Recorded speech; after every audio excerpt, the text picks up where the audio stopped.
तो ऐसी व्यवस्था बनाओ भाई, जिसको बाबर से प्रेम हो उसको बाबर की कब्र के पास छोड़ के आओ, जिसको जिससे प्रेम हो उसको उसको वहां छोड़ो, जिससे कि वो इस बात को महसूस करे कि सिर्फ ये भारत में ही इतनी खुली छूट है कि आदमी जितनी भी चाहे उठ पटांग बात कर सकता है। बाबर के पास जाकर काबुल में रहकर कोई ऐसी उल्टी सीधी बात करके दिखाएं, तब उनको पता चलेगा कि भारत में और दूसरे देशों में कितना ज़्यादा राजनीतिक महत्वाकांक्षाओं को पूरा करने के लिए उल्टे सीधे बयान जो है समय समय पे लोग देते रहते हैं। कभी वो महापुरुष जो है वो राणा सांगा होते हैं, तो कभी वो महापुरुष बाबा साहब अम्बेडकर होते हैं, तो कभी वो कोई दूसरे अन्य जातीय धर्म के महापुरुष होते हैं। किसी के लिए भी बोलना, गलत शब्दों का प्रयोग करना वो गलत है। लिस्ट बनाने की जरूरत ही नहीं है। जो जो ऐसे बयान देगा तो लोकतांत्रिक व्यवस्था से उनकी ऐसी व्यवस्था बनवाएंगे कि वो देश में रहने के लिए जो है पात्र ना रहें। नेता जो पार्टी खुलेआम तिरस्कार कर रही है, खुलेआम, उनका जो सबसे बड़ा नेता है वो खुलेआम बोल रहा है कि भाई मेरा समीकरण, मैं सिर्फ पीडीए का नेता हूं, मुझे दूसरों से कोई लेना देना नहीं है। शेर का कहना है कि काबुल तक छोड़कर आऊंगा, बाबर को आदर्श मानने वालों को उसकी कब्र तक छोड़कर आऊंगा, रास्ता मेरे को मालूम है। नमस्कार, आप देख रहे हैं जीडी न्यूज और मैं आपके साथ आपका साथी, आपका दोस्त अनुज प्रताप सैनी जी। हम बात कर रहे हैं उस प्रकरण को जिस प्रकरण ने तूल पकड़ा हुआ है। राणा सांगा गद्दार था, ऐसा कहना है समाजवादी पार्टी के सांसद, राज्यसभा सांसद रामजीलाल सुमन का ऐतराज जताया। तमाम लोगों ने, राजपूत समाज ने आके ऐतराज जताया, फ्रंट पे आके ऐतराज जताया, घर पे जाके नारेबाजी की है रामजी सुमन के खिलाफ, और संरक्षण देने का कार्य समाजवादी पार्टी के राष्ट्रीय अध्यक्ष पूर्व मुख्यमंत्री अखिलेश यादव ने किया है। उसको भी ऐतराज जताने का कार्य ठाकुर समाज, राजपूत समाज कर रहा है। लेकिन एक कदम बढ़कर उस शेर ने, जिसका नाम शेर सिंह राणा है, उसका कहना है कि काबुल कब्र तक छोड़कर आऊंगा, बाबर प्रेमियों को आदर्श मानने को अगर अपनी हरकतों से बाज ना आए और माफी ना मांगी। साथ मौजूद है जीडी न्यूज के शेर सिंह राणा जी। बात करेंगे, चर्चा करेंगे और पूरे प्रकरण को नजदीक से देखने का कार्य करेंगे। काबुल का रास्ता इतना मालूम है और उस अताताई की कब्र पर किस किस को छोड़कर आएंगे, ये भी जानकारी लेंगे। आपका बहुत बहुत स्वागत है जीडी न्यूज में। जी जी, आपका बहुत बहुत धन्यवाद। एक बयान वायरल हो रहा है राणा सांगा जी के बाद, उसके जब राणा सांगा जी के सम्मान में आपत्तिजनक व्यक्तित्व दिया है रामजीलाल सुमन ने जी। आपका बयान एक कदम बढ़कर आ गया है कि काबुल का रास्ता मालूम है मुझे, कब्र का रास्ता मालूम है मुझे, किस किस को छोड़कर आएंगे शेर सिंह राणा, कब्र तक बाबर की।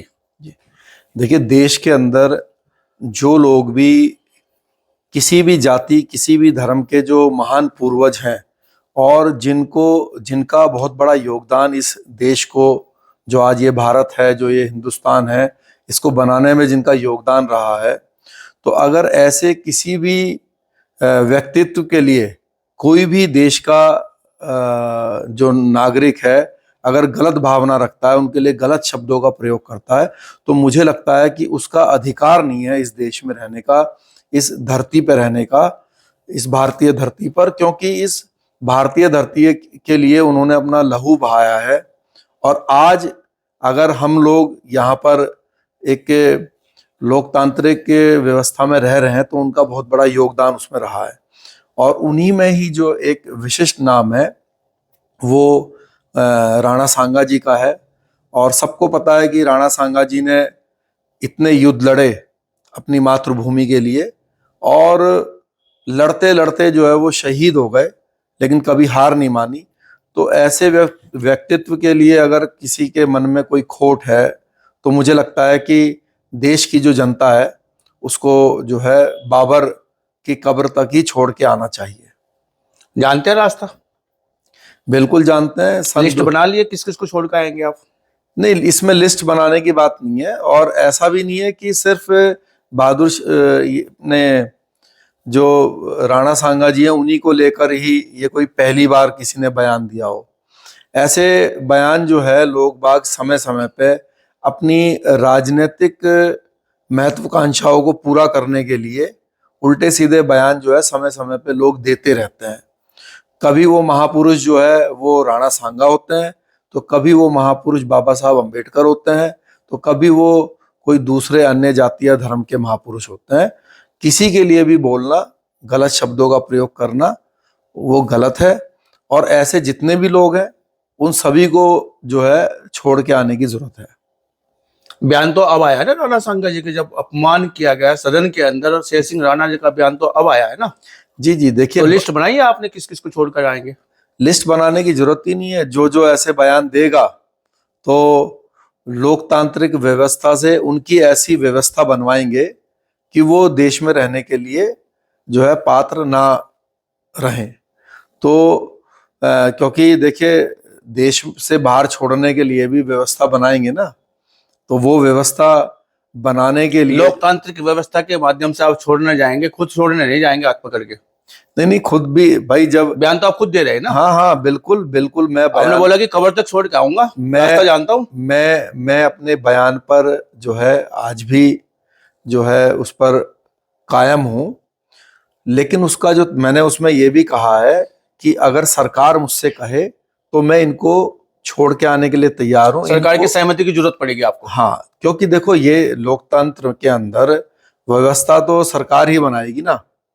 तो सरकार को मेरी नजर में ऐसे सभी लोगों के लिए जो कि ये जो देशद्रोही मेंटेलिटी के लोग हैं, इन सबकी ऐसी व्यवस्था बनानी चाहिए कि जहां जिनको ये अपना जो है आइडल मानते हैं, जिनको ये अपना ये मानते हैं कि भाई वो लोग अच्छे हैं या हमें वहां पे उनके जिनके गुणगान करते हैं, तो ठीक है आप लोग उनके पास चले जाओ, उसमें कोई हमें आपत्ति नहीं है। तो ऐसी व्यवस्था बनाओ भाई, जिसको बाबर से प्रेम हो उसको बाबर की कब्र के पास छोड़ के आओ, जिसको जिससे प्रेम हो उसको उसको वहां छोड़ो, जिससे कि वो इस बात को महसूस करे कि सिर्फ ये भारत में ही इतनी खुली छूट है कि आदमी जितनी भी चाहे उठ पटांग बात कर सकता है। बाबर के पास जाकर काबुल में रहकर कोई ऐसी उल्टी सीधी बात करके दिखाएं, तब उनको पता चलेगा कि भारत में और दूसरे देशों में कितना ज्यादा अंतर है। मतलब मान कह रहे हैं कि लोकतंत्र का जाए कहीं ना कहीं जाए बेजा लाभ ले रहे हैं ऐसे लोग।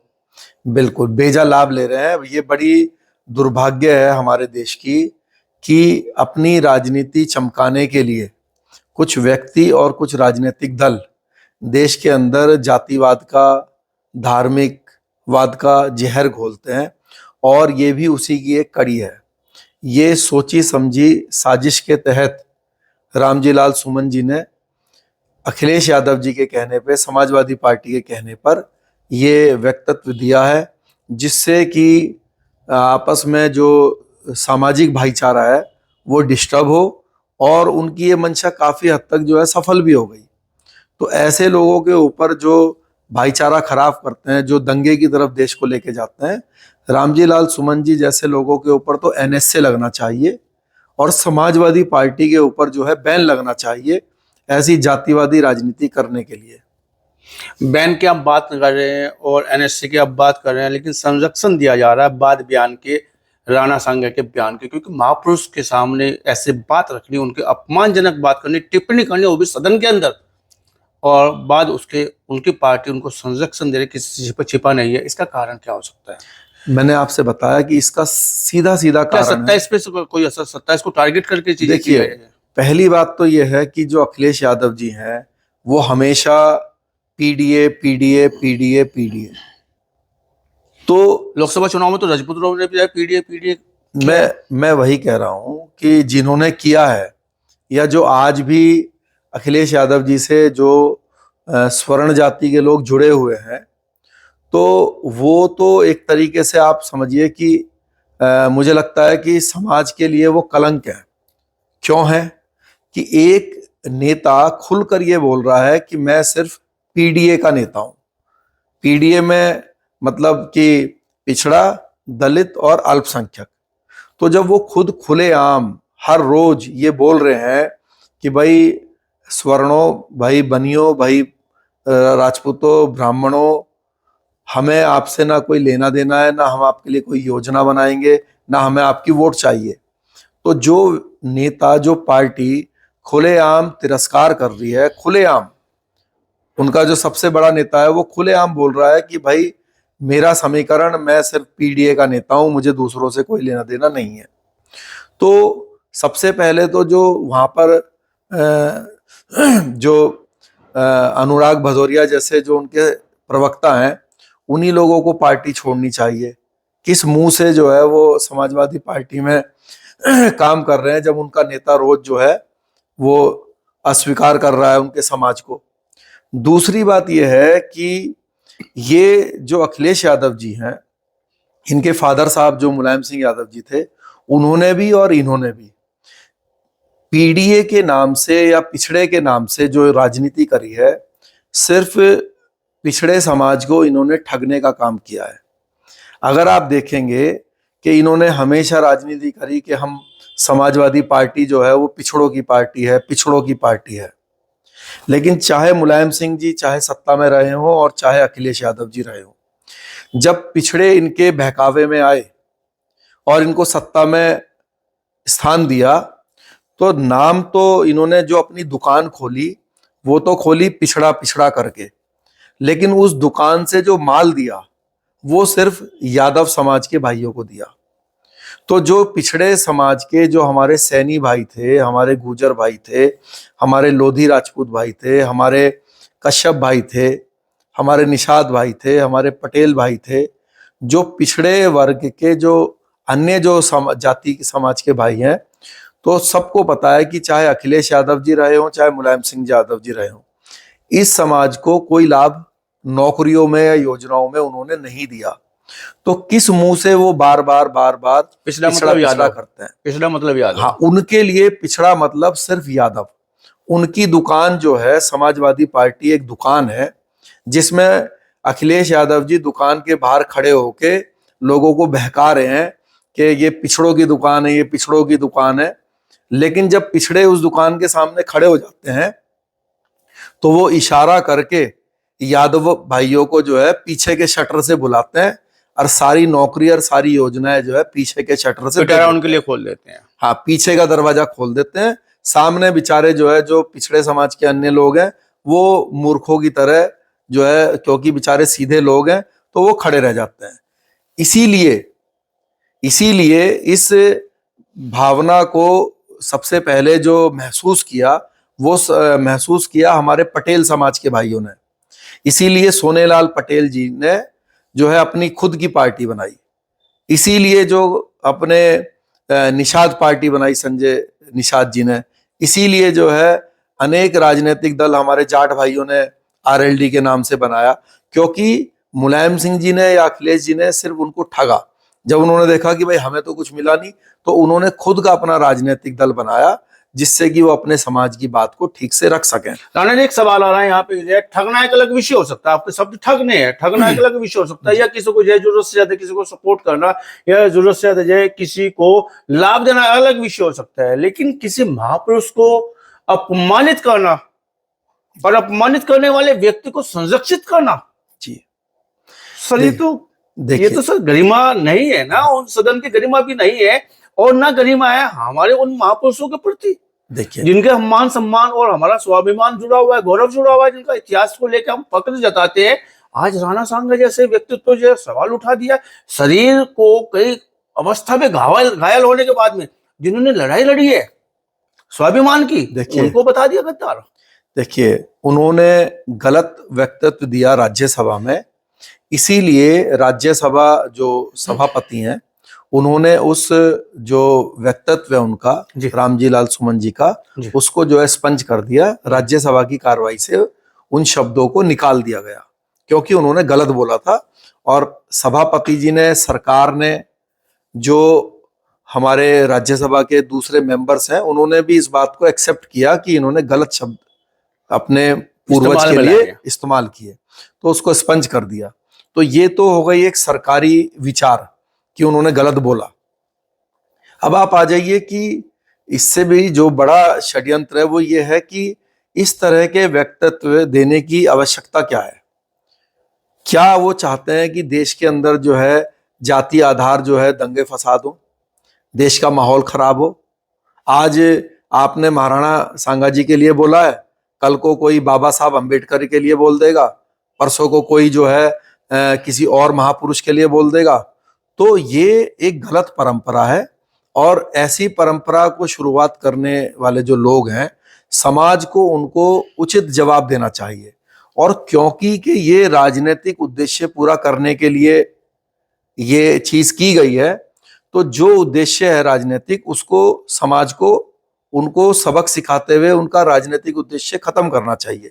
इसलिए मैं जो हमारे पिछड़े समाज के भाई हैं, मैं उनसे ये अपील करूंगा, उनसे ये प्रार्थना करूंगा कि देखिए, आपको ठगने के लिए समाजवादी पार्टी ने पिछड़ों को, दलित समाज को और अल्पसंख्यक समाज को मूर्ख बनाने के लिए, जिससे कि आपस में भाईचारा खराब हो जाए, ये व्यक्तित्व दिलाया।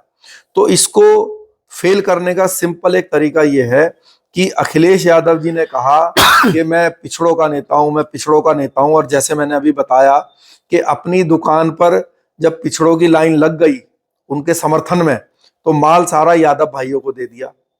शेर सिंह राणा आज ये कह रहा है कि हम स्वर्णों की पार्टी हैं, हम स्वर्णों की पार्टी हैं।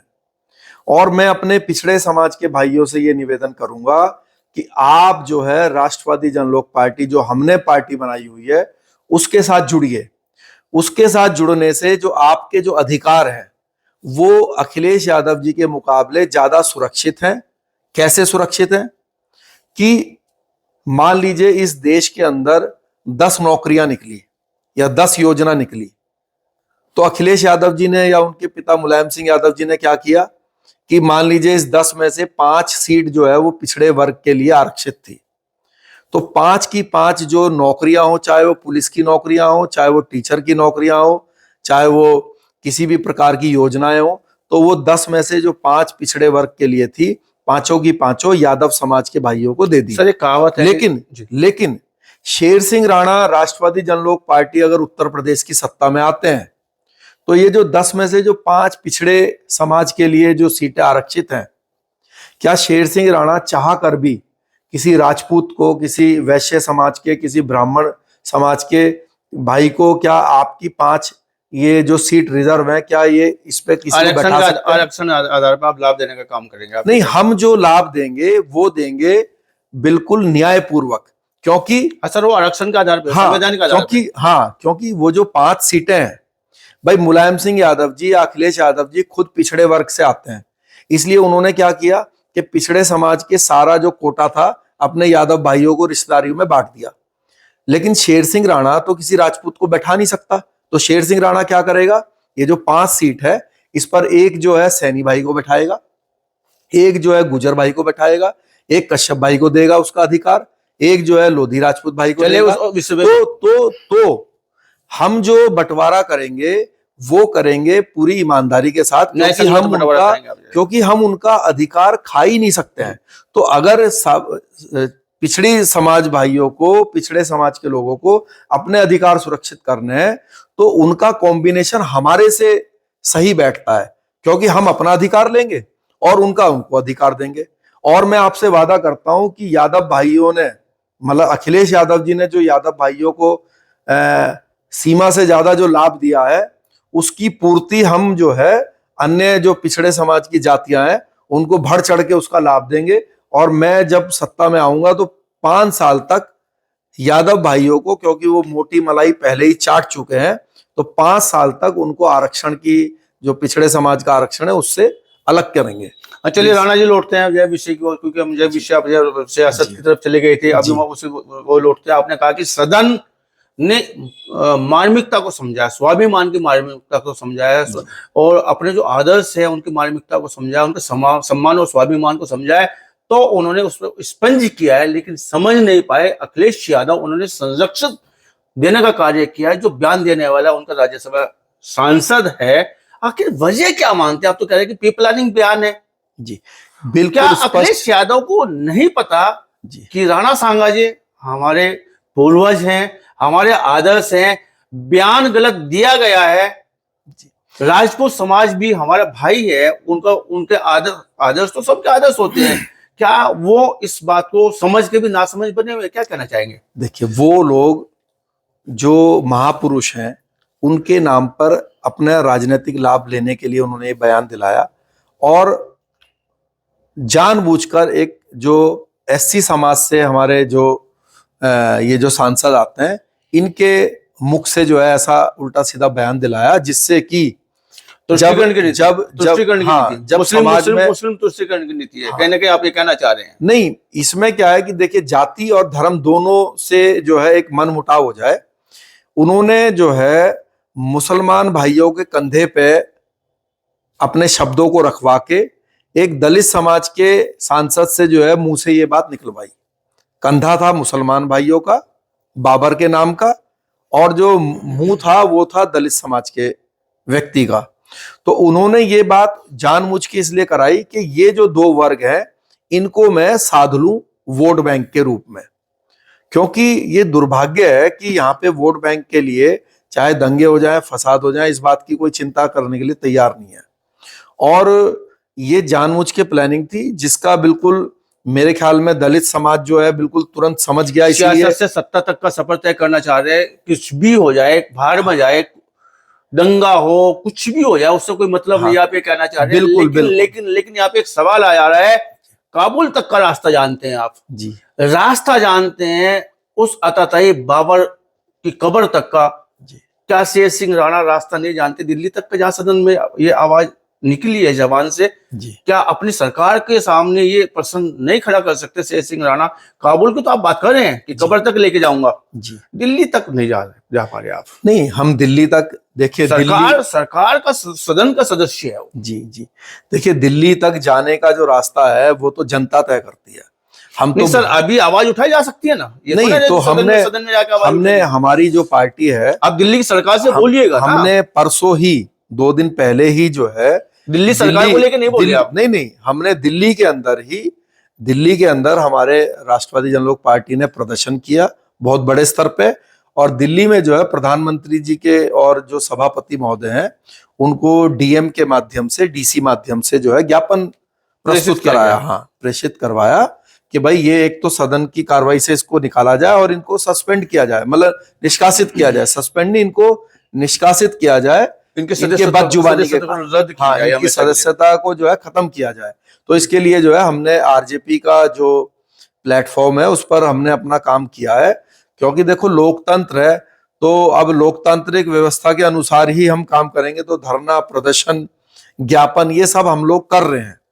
अगर हम सत्ता में होते तो हम इनके ऊपर एनएसए लगाते, माहौल खराब करने के कारण, और इनको एनएसए लगवा के जिस कोठरी में इनको रखा जाता, उस कोठरी में जो है सामने बड़ी सी फोटो बाबर की लगवा के इनको वहीं पे सुलवाते, जिससे कि इनको सुकून मिलता, जिससे कि इनको बाबर, लोगों को सुकून मिलता, बाबर की फोटो देखने के बाद बाबर ऐसे बदजबान या यूं कहा जाए जिनके बिगड़ जाते हैं बोल सदन के अंदर, क्या संदेश देना चाहेंगे आप? आपको पूरा देश देख रहा है, जब वो राणा सांगा जी के सम्मान में अपमानजनक बातें रखते हैं सदन के अंदर, क्या संदेश देना चाहेंगे शेर सिंह राणा जी?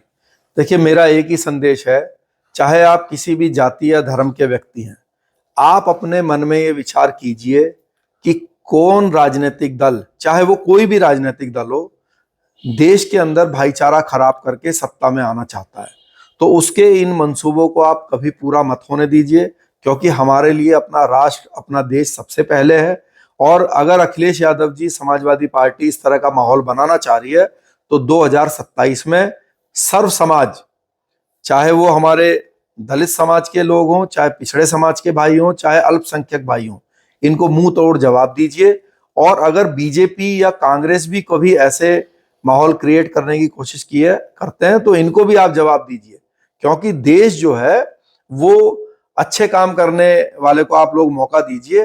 तो मैं आपसे सभी से यही निवेदन करूंगा, क्योंकि अगर हमारा देश में माहौल खराब रहेगा तो देश तरक्की के रास्ते से हट गया। बताइए कितना दुर्भाग्य है कि हम लोगों को, हम आधा घंटा बात कर रहे हैं तो हमें इन चीजों पर डिबेट करनी पड़ रही है, जबकि हम इस आधे घंटे में देश की तरक्की के लिए हम क्या क्या कर सकते हैं। वैज्ञानिक की बातें नहीं कर रहा, देश आगे बढ़ने की बातें नहीं कर रहा, विकास की बातें नहीं कर रहा है, विज्ञान की बातें नहीं कर रहा है, तो ये दुर्भाग्य है। बातें कर रहे हैं तो इतिहास की, और इतिहास में बजाय उन लोगों के मान सम्मान के बजाय अपमानजनक बातों की हम बातें कर रहे हैं। देखिए, मैं तो अभी अगर आप उनका व्यक्तित्व देखेंगे, उनके व्यक्तित्व में, मतलब उनके जो बात है उसमें ही एकदम स्पष्ट हो जाता है। अगर मैं पूरी की पूरी उन्हीं की बात मान लूं, जो रामजी लाल सुमन ने अपनी बात बोली है, या अखिलेश यादव जी या उनकी पार्टी के जो लोग बोल रहे हैं, उन्होंने कहा कि बाबर को